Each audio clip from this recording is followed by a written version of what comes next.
Hi everyone. Welcome to a new video, to a new episode, so to speak, or a new review, or a new afterthoughts video.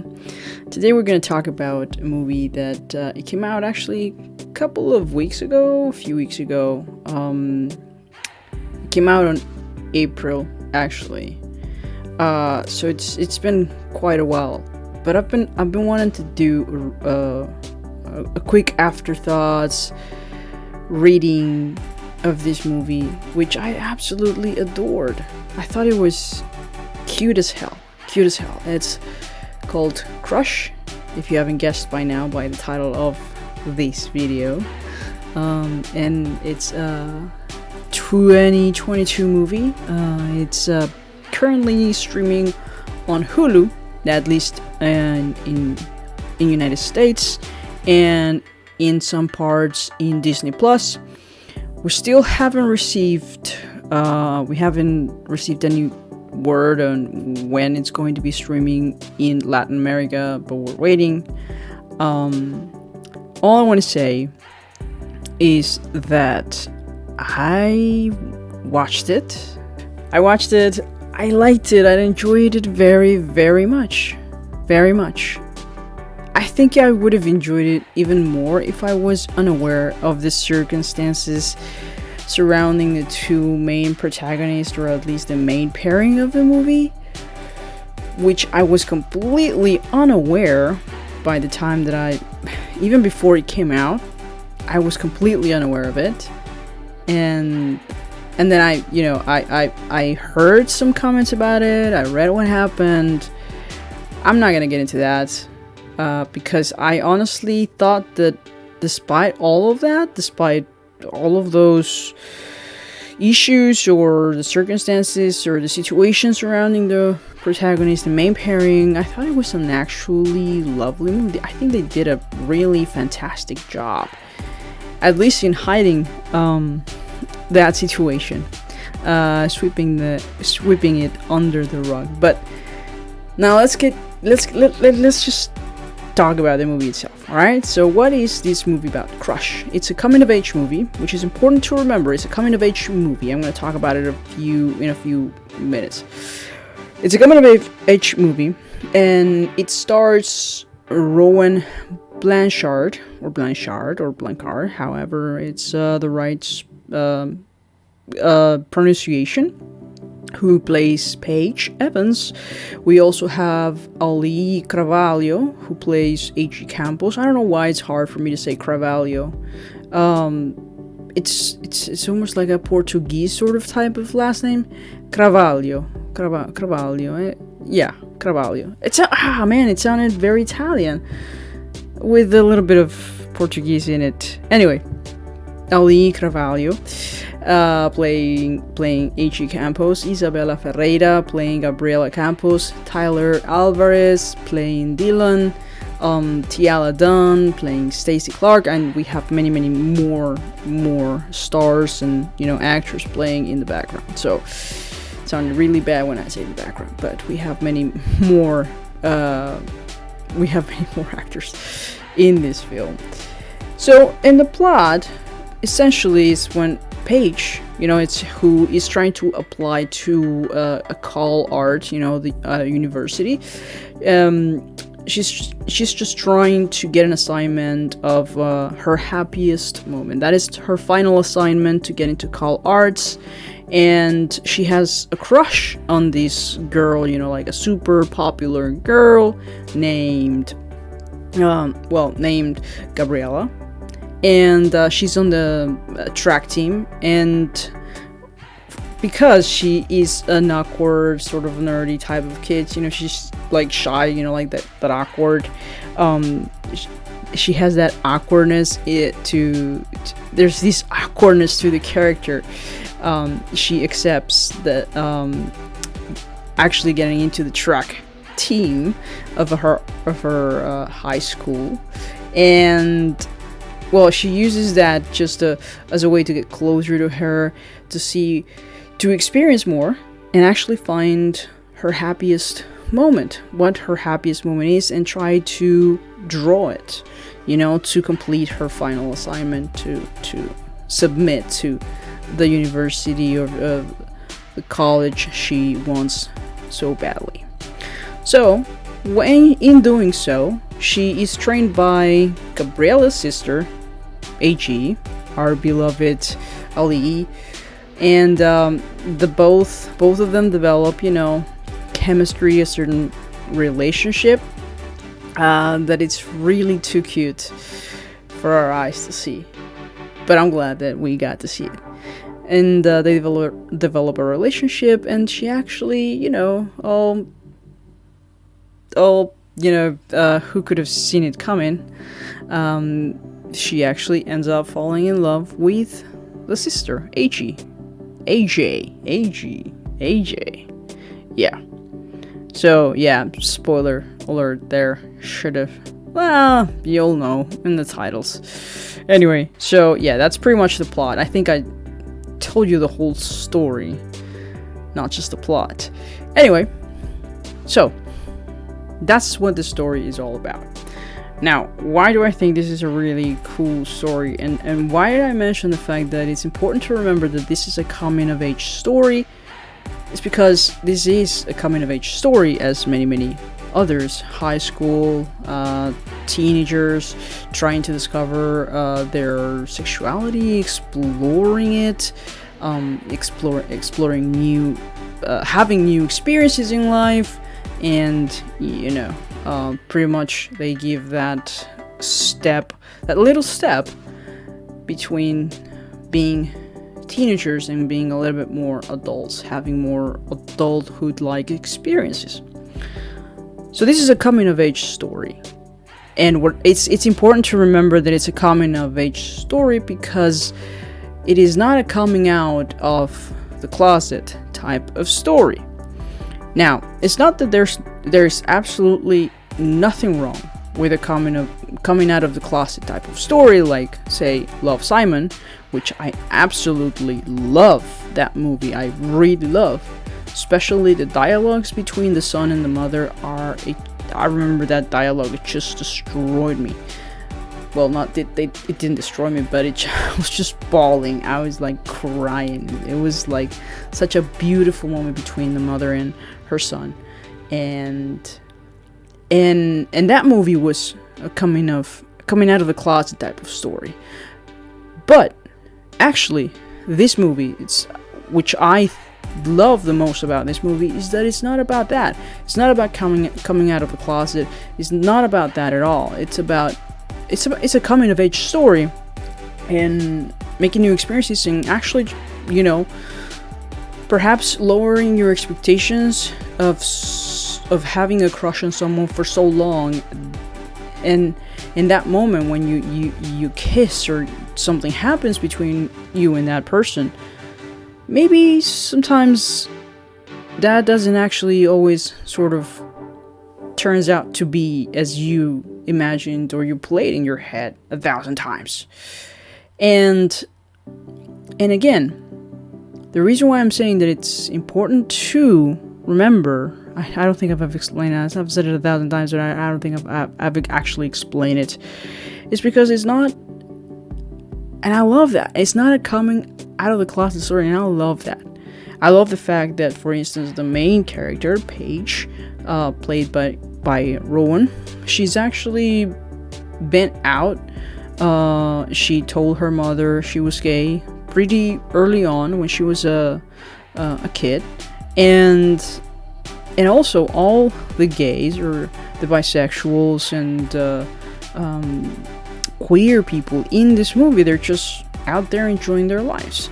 You see, for instance, in the parties, the typical parties that there's always a party in these coming of age stories, and you see girls with girls, boys with boys, straight people, straight couples. In fact, Paige's best friend, he's straight, and he has this loving and this interesting and very sexual relationship with his girlfriend, and yet this is the most adorable thing to see, and this is what and this type of movies is probably the ones that draw me the most, that I pay more attention to, that I'm more attached to, because their approach of queerness. I don't know why I'm saying quotes. It's their approach of queerness, because I don't want to make it all about queerness. After all, it's a love story between two girls, and that's what the whole thing it's all about. That's what matters. It's a love story between two people, right? But the way they go about it, it's inclusive. It's like if it's a straight love story. And that's what I love about it, the normalization of it, instead of making a big deal of, or as it should be, because it's important as well, for some people coming out of the closet and tell their loved ones, what their sexuality is. And I also think that it's important to normalize these type of things. Normalize the fact that you can see gays or bisexuals or lesbians out of the closet and not make a big fuss out of it. And actually seeing them having a relationship or a love story, just like any other straight couple has had for the past millennium, I guess. Or, well, maybe not millennium, but for the last decades. How many coming of age stories have you seen of, boy meets girl, or girl meets boy? Either one of them is awkward or nerdy, and nerdy and quirky. I already said nerdy, and the other one is more self-assured, yet still not, and more popular, or at least more self-assured, more confident, yada yada yada. And they both connect because they're somewhat opposites that attract. There's an attraction there. How many stories have you seen of those? Boy meets girl, girl meets boy, whatever the combo is, it's always men and women. And I think it's lovely to see those type of stories, of those type of love stories applied to girls, and not making a big deal out of it, other than actually having a plot or a story or a conflict that is not about coming out of the closet. It's about other things. In this case, the main conflict of the movie is the fact that Paige is being framed of being the artist vandalizing the school with her art, because she's the one that is the most artsy of the high school, and she has to find out who is it that is framing her, and before she gets expelled. Not only that, but she also has to deal with the fact that she now is in a new environment, trying to impress, trying to get close to Gabriella, who is her crush, who has always been her crush for a long time, and she has to find a way to connect with her. And when she does, she realizes, wait, I made an even bigger deal of this in my head, and now it's just like we kissed and it was awkward and it wasn't at all what I pictured. And then I am spending more time with her sister, and I think I'm falling for her instead. And then that's what it's all about. That's, those are the main conflicts. Usually you have the external and then the internal conflicts of the characters. And I think that's wonderful. It's not the main conflict or the external conflict who is trying to make me come out of the closet. I'm thinking about Love, Simon right now. But the whole art school and trying to find out who this person who is vandalizing Kingpin, who's vandalizing, is it Kingpin? Man, I guess I could just got confused with Marvel. KP. Yeah. Anyway, moving on. Moving forward. I love the fact that it's all about that. And that's what it's all about. It's simple. Just simple, like any other coming of age story. Just simple, just two people connecting, falling in love, and the chemistry between the two of them is absolutely amazing. It's magnetic, even. It's really lovely to see their chemistry and their story flow throughout the movie. It's so natural, and it doesn't feel forced. It just flows. It just flows. And I love the chemistry that the main romantic pairing has.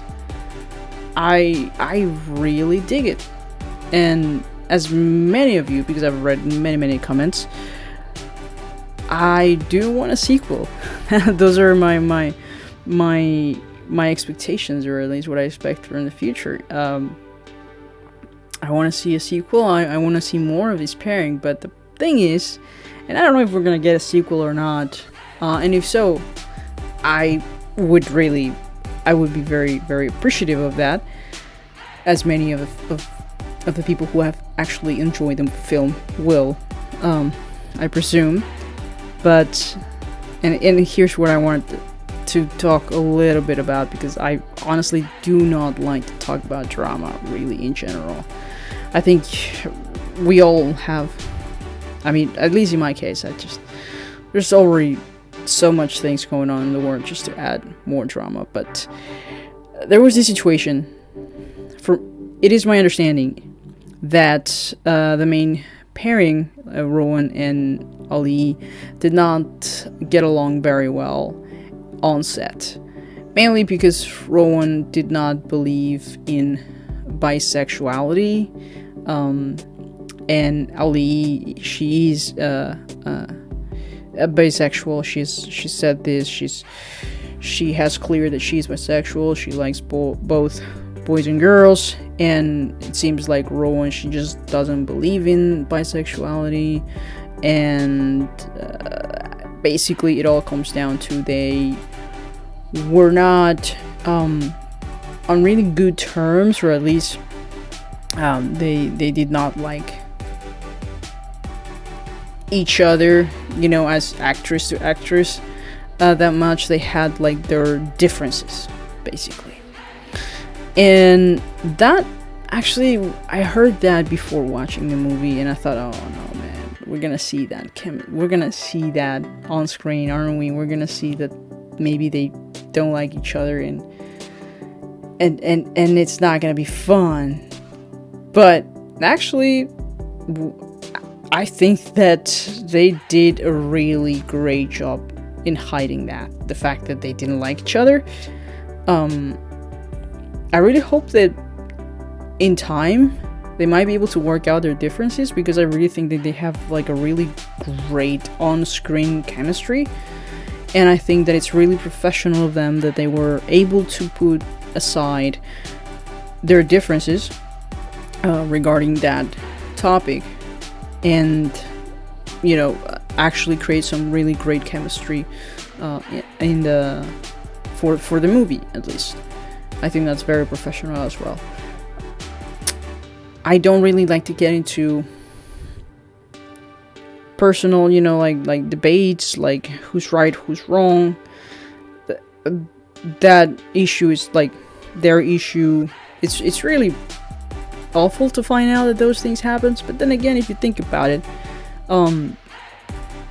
there's this movie, I don't know if you remember, where there's this dance, called Dirty Dancing, and Patrick Swayze and Baby, which I don't remember her name right now, the actress name, they did not get along well at all. I was watching the other day the movies that made us, the episode of Dirty Dancing. They did not get along very well, and actually Patrick Swayze was kind of a D-bag. All due respect. But and yet they were able to create like one of the, like really great chemistry on screen in the movie. They worked really well, despite the fact that they did not like each other at all. And yeah, so it's not an impediment, the fact that two actors do not get along in a movie, to make the audience believe that they have like this amazing chemistry. But if they do a sequel, which I really would like for them to do, I hope they can work out the differences. But if not, I really do hope if it happens, we get to see them perform even better than now, or just give us the same beautiful chemistry that we've seen in the movie. So yeah, and the whole cast was amazing. The whole cast, it was great. You might remember Isabella Ferreira from Love, Victor. She's Victor's sister, and yeah, you might remember her from that TV show, which is a really great TV show. Also on Hulu. You can watch it on Hulu. Some other parts in the world, I don't know if you can watch it on Disney Plus. In Latin America, I think you can watch it on Star Plus or Paramount Plus. I'm not sure. But yeah, I highly recommend for you to watch that show as well. Anyway, that's it. That's all for today. Thank you very much for sticking all the way to the end. And as always, take care.